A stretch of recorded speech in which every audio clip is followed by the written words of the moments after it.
muy lindo y será parte de mis testimonios posteriores de haber estado en el Sheraton de Mar del Plata, en el coloquio de ideas, un lugar que muchos quisieran venir. Primero, tengo que decirles, yo vivo en La Matanza desde hace más de 35 años. Vine de la provincia de Entre Ríos allá por los 70. Viví en una villa como muchos de los que venimos del interior a parar al Gran Buenos Aires. Fui trabajador metalúrgico y mi vida más interesante para usted empieza en los años 90, quedé sin trabajo en el 93 y empecé a transitar un camino realmente increíble, porque de esta desgracia de estar sin trabajo con todo lo que significa, mi vida cambió absolutamente. Me transformé en piquetero. Yo siempre digo que son los pagos de Delía, digo, La Matanza. No soy un piquetero bueno, hemos hecho todo lo que han hecho los piqueteros para no generar tampoco ninguna confusión. La única diferencia que tuvimos fue en el 97, cuando el Estado reconoce el tema de la desocupación después de las pobladas de Cutralcó y Jujuy y empieza con esta política de los planes sociales, los planes trabajar se conocían entonces. Nosotros fuimos el único movimiento que decidió rechazar los planes porque creíamos que iba en contra de la cultura del trabajo. Era una discusión tremenda en ese momento. 15 años después no hay ninguna duda, digo, en ese sentido, de que había sido certera nuestro pronóstico. Sin embargo, tuvimos que pasar situaciones muy complicadas, imagínense, sin trabajo, sin planes sociales, con todo el Estado en contra. En el 2001, año tampoco no muy propicio para armar proyectos, nosotros dijimos, tenemos que empezar a gestionar nuestro propio trabajo y construimos una cooperativa. Entramos en una vieja escuela abandonada con un comodato con los dueños y empezamos a construir el Centro para la Educación y Formación de Cultura Comunitaria en el barrio La Juanita, en La Ferrera, en La Matanza, en el tercer cordón del Gran Buenos Aires. Todo el mundo nos decía cuándo se le va a terminar esto, porque 2 o 3 meses de vida nos daban en este proyecto en el año 2001, sin ayuda del Estado. Sin embargo, sobrevivimos y hoy ya tenemos construida una escuela, un jardín de infantes con 120 chicos y una escuela que todavía no es habilitado por algunos problemas que tenemos en nuestra relación con el Estado, porque como éramos piqueteros rebeldes, que no éramos clientes de la política, siempre nuestra libertad de alguna manera tenía que hacer sentir el poder del Estado, que después les voy a contar. Así que soy parte de una familia, éramos 7 hermanos, criado por mi madre. Mi padre era cazador furtivo y tenía problemas de alcoholismo, así que mi madre fue la que se hizo cargo y yo soy el último de los hijos. Trabajé desde muy chiquito, de los 9 años, vendiendo diario en Entre Ríos, en San José de Feliciano, y ahí tuve una persona que me enseñó los primeros pasos y me dijo: para ser libre hay que trabajar. Y eso nunca me olvido, que fue el pibe rico, que era casi como mi padre, que hace algunos años falleció. Así que bueno, y como piquetero hicimos todas las cosas que hicimos los piqueteros, cortamos ruta, tomamos el municipio, pero nosotros lo hacíamos en búsqueda de trabajo genuino. Nunca nos convencieron que los planes sociales eran una salida. En el 2001 construimos esta cooperativa en el barrio La Juanita y empezamos a construir una escuela, porque seguíamos sosteniendo que nuestra tarea era la defensa de la cultura del trabajo y la educación como generadora de oportunidades. Y aquí estamos, nuestros emprendimientos productivos hoy son autosustentables. La escuela del jardín de infantes, digamos, no funciona, tiene 120 chicos. Funciona con la ayuda de padrinazgo de otras personas para sostener el sueldo de los maestros y toda la planta orgánica funcional del jardín de infantes. La construcción es de primer nivel, porque partimos de que en los peores lugares tienen que estar las mejores escuelas, porque eso hace que los chicos estén contentos de estar en la escuela y no estén más contentos de estar en la calle. Y bueno, tiene la construcción que se hizo en el 2001, después de esta vieja escuela. El barrio fue creciendo con nosotros y esta escuela también se transformó con donaciones, con una campaña de apoyo, tuvimos la posibilidad de construir una escuela moderna que tiene estufa en todas las aulas, aire acondicionado y posibilidades de trabajar los niños realmente en condiciones de una escuela de primer nivel. Estamos muy orgullosos de nuestra escuela. Todavía no está habilitada, porque el Estado no facilita estas cosas. Lo estoy hablando con un periodista que fue allá, dice, pero esta escuela es mejor que otras que conocen, y me dice, tenés que poner un cartel que diga peligro escuela, porque así que bueno. La educación para nosotros era fundamental, recuperar la cultura del trabajo. Y empezamos en el 2001 con este proyecto, 2004 con la economía un poco mejor, nos dimos cuenta que era necesario reintegrarnos a la sociedad y sacamos una conclusión de la experiencia del 2001. El 2001 a nosotros nos golpeó muy fuerte, perdimos todo. Y al mismo tiempo, contradictoriamente, en el 2001 estábamos muy contentos los piqueteros. Era año donde los sectores medios de la sociedad nos acompañaban, se acuerda el Corralito, toda esa historia. Y a nosotros nos gustaba mucho porque de pronto la sociedad nos empezaba a ver con buenos ojos.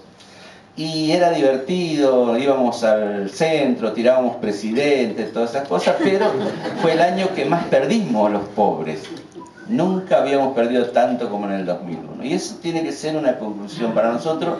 En el 2004, reflexionando con algunas ONG que nos acompañaban, nos dimos cuenta que había que reintegrarnos a las sociedades de otro lugar y empezamos a ver la importancia que había dejado en 2001 en algunos sectores sociales. Primero, por primera vez en la Argentina que nosotros conocíamos, había habido una enorme desocupación que planteaba que muchos de las personas que habían quedado sin trabajo no iban a volver nunca más a integrarse al trabajo productivo. Y eso es un golpe muy fuerte para los que conocíamos la Argentina del pleno empleo. Yo la otra vez conversando con algunos, para no entrar en las estadísticas, decía, para mí la Argentina del pleno empleo era la que conocí en los años 70 cuando vine, que vine de Entre Ríos y a la semana estaba trabajando. Y hay veces vos te enojabas con el capataz en la fábrica y el viernes decía, bueno, renuncio, el domingo agarraba el aviso agrupado de Clarín y el miércoles o jueves estaba haciendo la revisación médica para entrar en la... No sé de estadística, no tengo ninguna duda, pero eso para mí era el país del pleno empleo. Hoy perdés el trabajo y sabés que a lo mejor por año no vas a tener otro trabajo. Eso quiere decir que hay desocupación, más allá de la estadística. Y empezamos a trabajar y nos dimos cuenta que era importante que en Argentina había habido un nuevo sector social, que eran los excluidos, absolutamente identificados, pero también acá nosotros nos percibimos que había otro sector de la sociedad que estaba como más menos visible, que los llamamos los excluidos morales, que eran personas que le había ido bien en la vida, que estaban bien con su negocio, que habían logrado instalarse en la sociedad desde un lugar de reconocimiento, pero que no estaban contentos que en la Argentina hubiera gente que estuviera todos los días en la calle pidiendo comida en una sociedad donde produce 10 veces más de lo que necesita el país. Y entonces dijimos nosotros, la nueva alianza que puede sacar a la Argentina de la decadencia es la alianza entre los excluidos morales y los excluidos sociales. Y empezamos a buscar. No fue fácil, tuvimos muchas reuniones, pero encontramos a esas personas, entre ellos una persona excepcional que fue Martín Churba, que nos enseñó cómo se hace negocio de la creatividad. Nosotros habíamos sobrevivido con creatividad, si no, no se sobrevive sin planes sociales en un contexto de pobreza extrema como es La Matanza. Me acuerdo que empezamos en el 2001, era muy común que antropólogos, sociólogos extranjeros vinieran a La Matanza para ver cómo había sobrevivido este grupo sin planes sociales, y nosotros de los huesos de caracú que traían nuestros perros hacíamos cenicero, les poníamos, lo pintábamos, decía estos son souvenirs, lo vendíamos y con eso comíamos unos cuantos días, digamos, porque pagaban en dólares. Así que con eso fuimos sobreviviendo. Churba quería saber eso y él nos enseñó a hacer negocio y nos puso en marcha un taller de costura que pudimos exportar guardapolvos a Japón con su diseño y un programa de 100.000 remeras a Italia en un pequeño taller de La Ferrere. Pero lo más importante era lo simbólico, es decir, que dos mundos absolutamente distintos parecía se juntaran, es decir, un taller de trabajadores desocupados, fundamentalmente de mujeres, de las Ferreres, de un barrio pobre como La Juanita, con un diseñador de Posada y Rodríguez Peña. Si hay lugar emblemático de las dos puntas de la sociedad, y eso me pareció que fue una cuestión fundamental como para desarrollar los otros emprendimientos. Pero como tengo que hablar de lo espiritual, no voy a seguir contando la experiencia de La Juanita, voy a parar ahí, una panadería que hacemos un proyecto de venta de pan dulce con la receta de Maru Botana, la posibilidad de que hoy tenemos una sucursal del Banco Santander. Los del Banco Santander me dicen que no diga sucursal porque es un punto de venta. Entonces, para mí tiene la marquesina del Banco Santander, parece una sucursal, así que es una sucursal. La cuestión técnica es otra cosa. Porque eso da como más chapa, digamos. Bueno, todas esas cosas ¿qué es lo que pasó para que lográramos esto, ¿no? No puede ser que una persona o personas que apenas conocíamos algo de negocio, siempre habíamos sido trabajadores, de pronto tuviéramos en nuestra mano este emprendimiento y lo sostuviéramos. Y encontráramos estas personas que estaban en la otra escala social y empezáramos a transitar un camino derribando prejuicios, que es lo que más impide que estas relaciones se establezcan y sean duraderas, para lograr esto que hemos logrado. Y sin lugar a duda no puede ser explicado desde la razón. No hay razón que diga que un emprendimiento de esta característica en un año tan difícil como el 2001 tenga éxito. Si buscábamos algunos técnicos que nos dijeran si este proyecto era viable, nos iba a decir, ni loco. Sin embargo, ¿por qué? Yo creo que hay esta relación de cosas invisibles que ayudan a que las personas que se mantienen en los valores religiosos, de buenas costumbres, de bien común, lo que sea, pueden encontrar a otros que piensan y sienten exactamente lo mismo.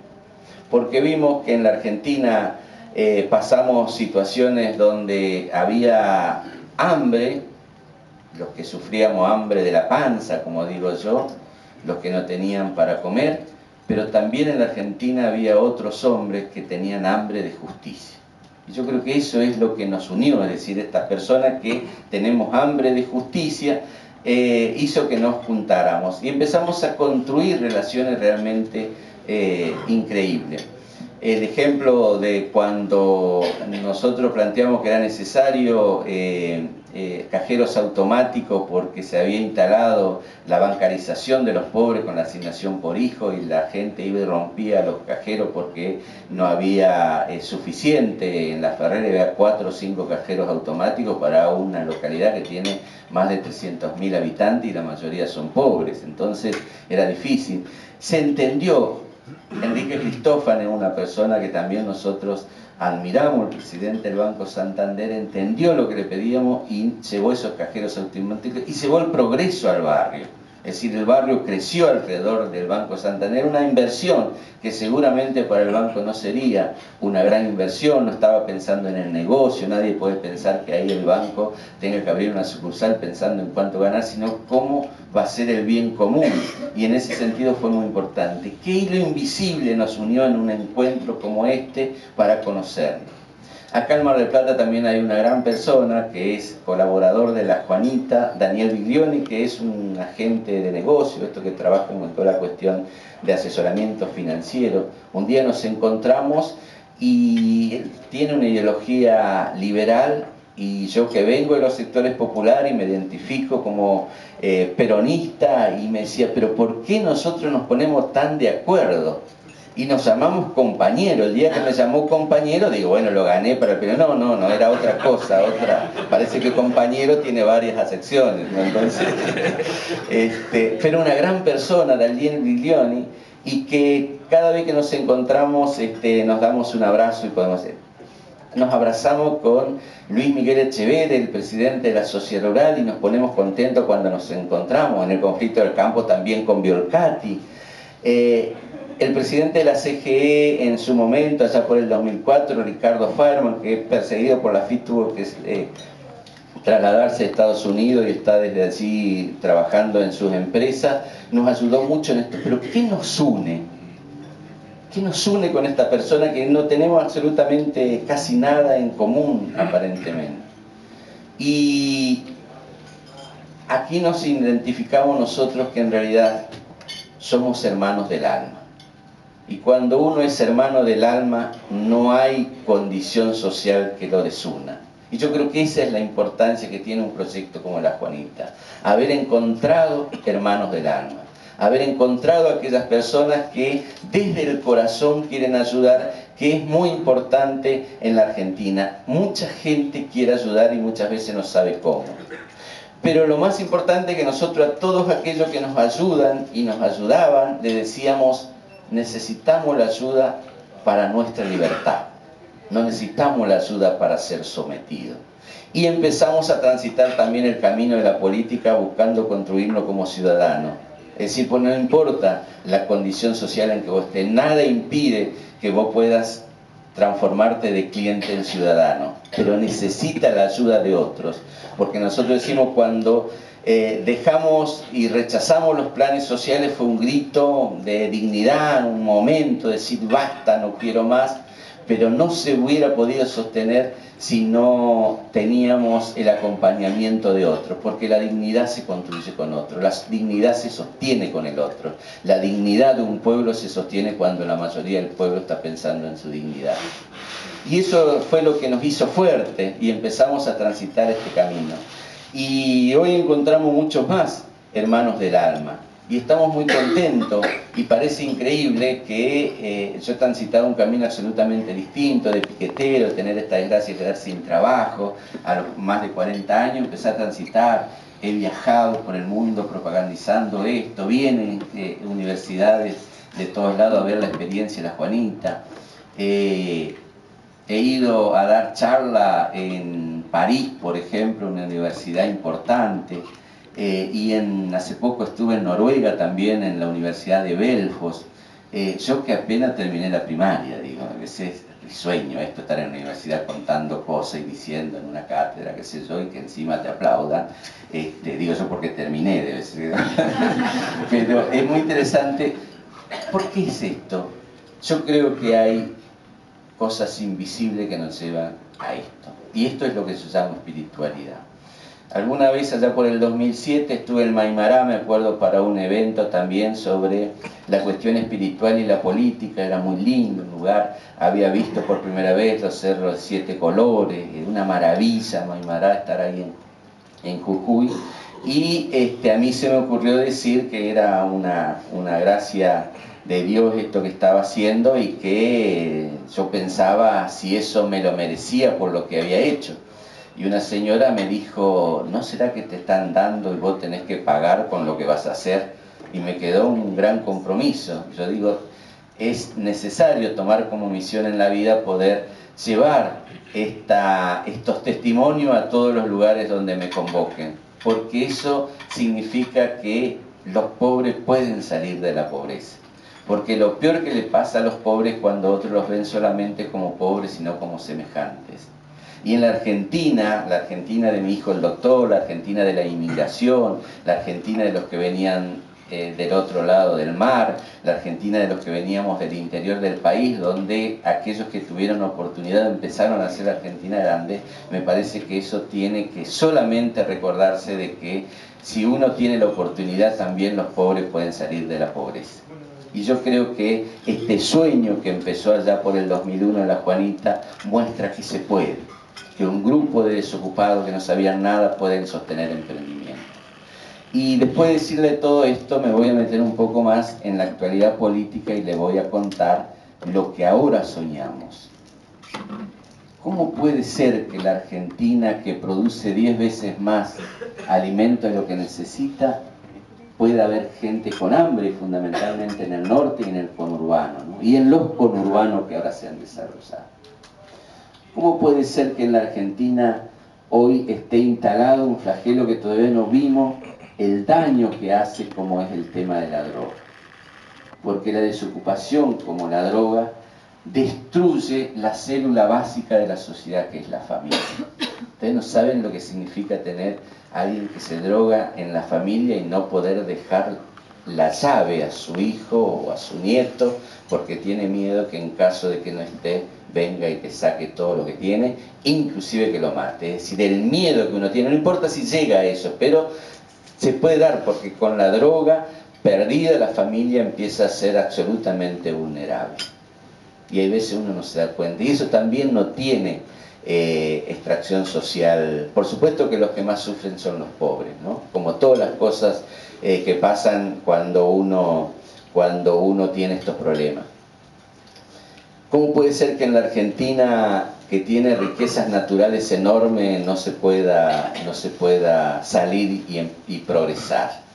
Ayer lo escuchaba a Alfonso Pratgay hablando sobre que hay estudios que dicen, que lo estudian en la Argentina, cómo podemos ser tan destructivos y no le encuentran solución. Dice que quien pueda hacer una tesis sobre qué pasa en la Argentina, seguro que es premio Nobel. Así que bueno, y creo que eso me parece que es muy importante que nosotros empecemos a darnos cuenta. ¿Cuál debería ser para mí la cuestión invisible, esta cuestión de espiritualidad que también llegue y haga milagro en la política? Para mí tiene que ser que la ciudadanía empiece a entender que la política es lo que afecta a todos.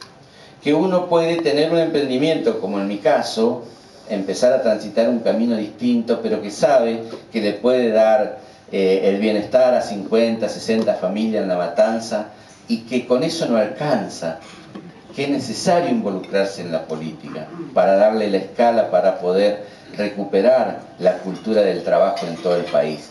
18 millones viviendo relacionados con los planes sociales es un cambio cultural impresionante. ¿Cómo hacer para que la gente que no tiene trabajo y que hay posibilidad en el mundo de que tenga trabajo pueda hacerlo? Solamente lo puede hacer desde la política. Hace 2 o 3 días en el Obelisco hubo una presentación de los sectores del campo, y hablando con Luis Miguel Echeverría me decía, el campo puede generar 1 millón de puestos de trabajo. Y acá leía en La Nación el primer día del coloquio de ideas que dicen que las empresas van a despedir. No puede ser. Hay que ponerse a pensar que hay cosas que son irracionales. Y yo creo que tiene que ver con la necesidad de que la política también se instale la necesidad del bien común. Que la política no sea un coto de caza de un cargo para hacerse rico.